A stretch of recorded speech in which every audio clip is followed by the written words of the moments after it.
Hi, I'm Elena. Today, I'm going to tell you my story. But before I continue, please share, and subscribe to hear more stories like this. Growing up with a brother like Michael meant always having someone to look up to. He was the golden child, smart, athletic, and impossibly kind. So when he married Vanessa 8 years ago, I expected someone equally amazing. But sometimes, first impressions can be dangerously wrong. Elena, thanks for coming over on such short notice, Michael said, giving me a quick hug as I stepped into his spacious suburban home. The conference call can't be rescheduled, and Vanessa has her book club. No problem at all. Where's my favorite niece? I asked, setting my purse down on the kitchen counter. Lily's upstairs in her room. She hasn't been feeling great today, but Vanessa says it's just a cold going around school. I frowned slightly. Again? Didn't she just get over something last month? Michael shrugged, checking his watch. Kids, right? Always catching something? There's soup in the fridge if she gets hungry. Vanessa says no snacks before dinner. Got it. Go crush your meeting. I've got this. After Michael left, I headed upstairs to check on Lily. At 7 years old, she was usually a bundle of energy, but lately, something seemed off. I knocked gently on her door. Aunt Elena? Came a weak voice. I stepped inside to find Lily curled up in bed, her face pale and her normally bright eyes dull. Hey, sweetie, your dad said you're not feeling too good. My tummy hurts again, she whispered, and I'm really tired. I sat beside her, brushing her hair back to feel her forehead. She was warm, not alarmingly so, but enough to notice. Have you told your mom about your tummy hurting? Lily nodded, looking down at her stuffed rabbit. She says I'm just being dramatic, that I need to toughen up. A chill ran down my spine. Does your tummy hurt a lot, Lily? Like, more than just sometimes? Almost every day after lunch, and sometimes I get really dizzy at school. I tried to keep my expression neutral. What do you usually have for lunch? Mom makes me special sandwiches. She says they're healthy and will help me grow stronger. And when did this all start? After my birthday party, remember? When I got sick from too much cake? I remembered. 4 months ago. But no one gets sick from cake for 4 months. Lily, would you show me where it hurts the most? She pointed to the lower right side of her abdomen, not where a stomachache typically manifests. Does it hurt when I press here? I asked, gently touching the spot. She winced. Ow, yes. How about when I press here? I moved my hand to another area. Not as much. And do you feel sick after eating anything else? Or just the sandwiches? Lily thought for a moment. I feel worst after Mommy's special sandwiches. And sometimes her special juice, too. But don't tell her I said that. She gets really mad when I don't finish my food. What happens when she gets mad? I asked carefully. Lily's eyes welled with tears. She says I'm ungrateful, that I don't appreciate how hard she works to keep me healthy. Sometimes she makes me sit at the table until I finish everything, even if it takes hours. I squeezed her hand gently. You're not in any trouble, Lily, I promise. Does your dad know about this? Daddy works a lot, and Mommy says he doesn't understand what's best for me, so we don't need to bother him with silly stuff. My nursing training kicked in. This wasn't right.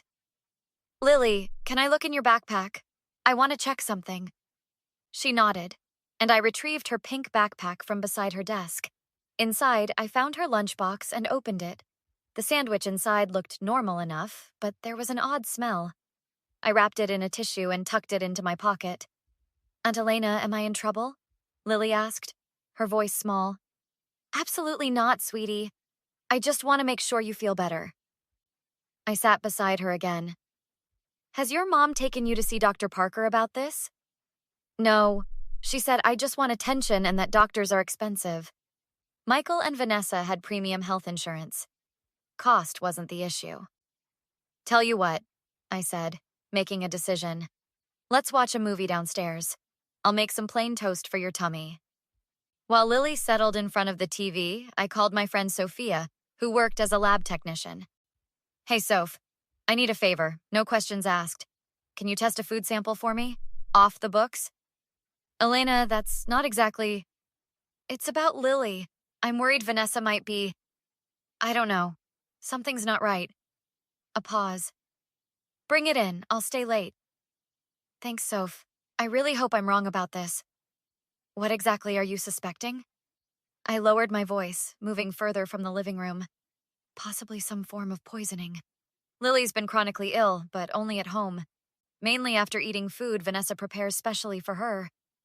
Jesus, Elena, that's a serious accusation. I know.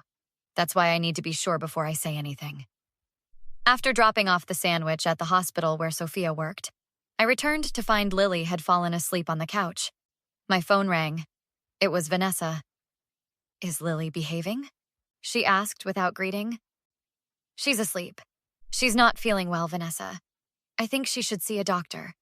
Vanessa's voice turned icy. Don't start with that again. She's fine. She just likes the attention you give her when she acts sick. She has abdominal pain and fatigue. That's not... I'm her mother, Elena. Not you. Never you. Stay in your lane. Vanessa, I'm just concerned. Concerned? Please. You've always been jealous that Michael chose me, that we have a family and you don't. Don't use my daughter as a substitute for the children you can't have. That stung. My struggles with infertility weren't something I discussed openly, but Vanessa had always used them as ammunition. This isn't about me, I said firmly.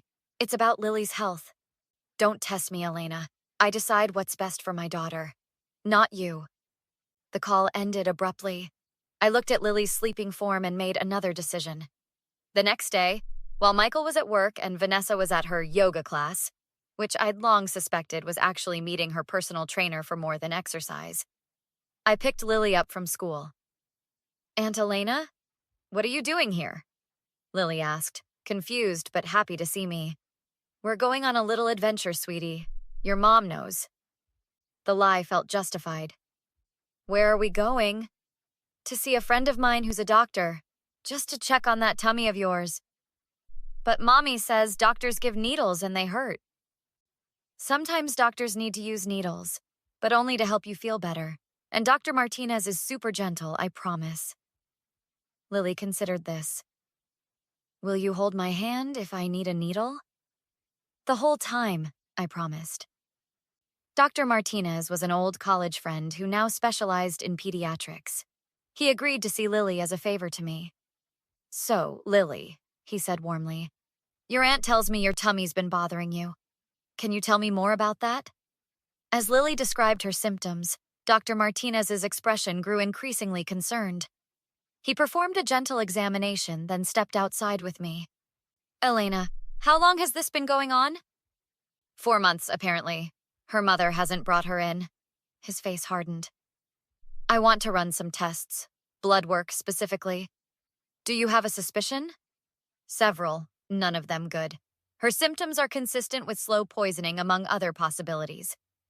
While we waited for the results, my phone exploded with texts from Vanessa. Vanessa, where is Lily? Vanessa, answer me now. Vanessa, I swear to God. Elena, Vanessa, I'm calling the police. I replied simply, she's safe. We're getting her the medical attention she needs. The response came instantly. You have no right. I'm her mother. Being a mother isn't just biology, I typed back. It's protecting your child, not hurting them. Vanessa, you're dead to me. Michael will never forgive you for this. Dr. Martinez returned with a folder, his face ashen. Elena, can I speak with you privately? In his office, he laid it out plainly. Lily's showing clear signs of arsenic poisoning. Low-level chronic exposure. It's not immediately life-threatening, but continued exposure could cause permanent damage. My heart stopped. Arsenic? Yes, and there's something else. I received a call from the lab at Memorial Hospital. A colleague of yours, Sophia? She found traces of the same substance in a food sample you provided. The sandwich. Vanessa's special sandwiches. I'm legally obligated to report this, he continued gravely. Child Protective Services will be involved. And the police? I nodded, numb. Her father? My brother? He has no idea. Call him, Now. Michael arrived at the hospital in record time, his face drained of color. What's going on? Where's Lily? Vanessa's threatening to file kidnapping charges. Michael, sit down, I said, leading him to the waiting area chairs. There's something you need to know. As Dr. Martinez explained the situation, Michael's expression transformed from confusion to disbelief to rage. That's impossible, he whispered. Vanessa wouldn't. She couldn't. The evidence is clear, Mr. Reynolds, Dr. Martinez said gently.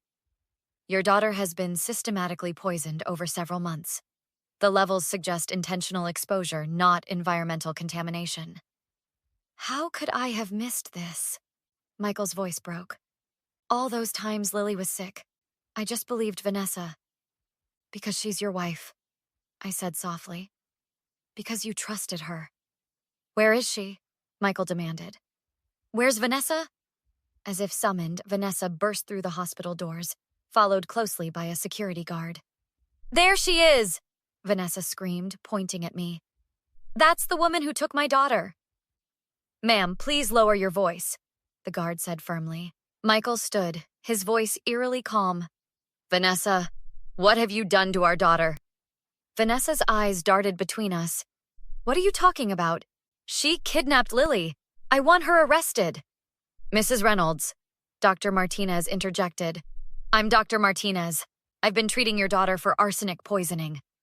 For a split second, Vanessa's mask slipped. Fear flashed across her face before she composed herself. That's ridiculous. You're all crazy. Where's Lily? I'm taking her home. No, you're not, came a new voice. Detective Walsh had arrived, summoned by Dr. Martinez's mandatory report. Mrs. Reynolds, we need to ask you some questions about your daughter's condition. I don't have to answer anything without my lawyer, Vanessa spat. Actually, ma'am, you do, the detective countered.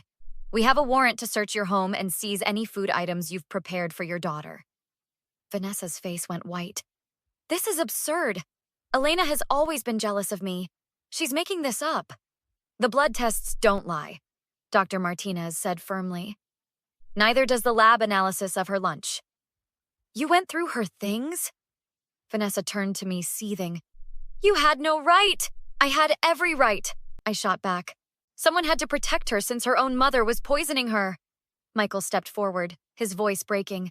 Why, Vanessa? She's our daughter, our baby girl. You don't understand, Vanessa hissed. You never understood. She took everything from me. My body, my freedom, my life.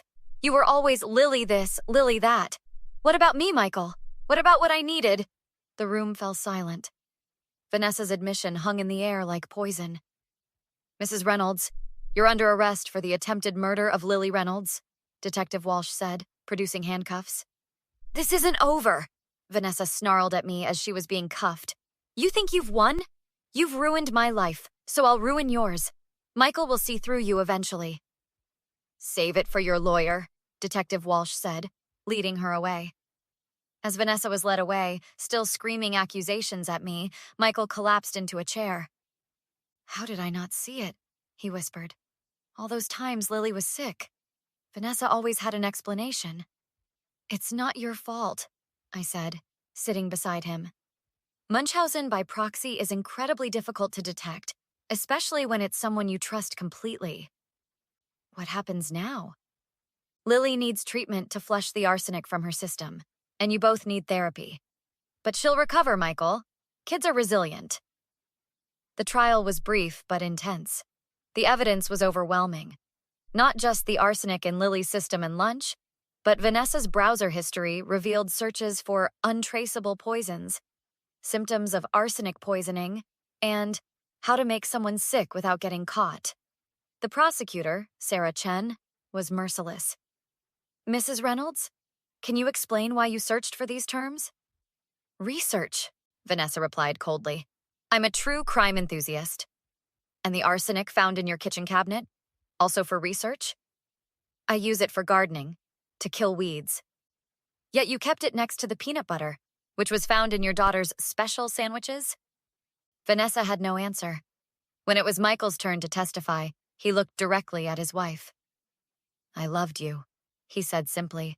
I trusted you with our daughter's life. And you betrayed that trust in the most horrific way possible. You never loved me, Vanessa screamed, losing control. You only cared about Lily. It was always about Lily. The judge ordered her removed from the courtroom. 6 months later, Lily was fully recovered and thriving. Michael had filed for divorce and won full custody, with Vanessa facing 15 years in prison for attempted murder and child abuse. Aunt Elena, watch this, Lily called, performing a perfect cartwheel in Michael's backyard during our Sunday barbecue. Amazing, kiddo, I cheered, amazed at her transformation. The sickly, lethargic child was gone, replaced by a vibrant, healthy girl.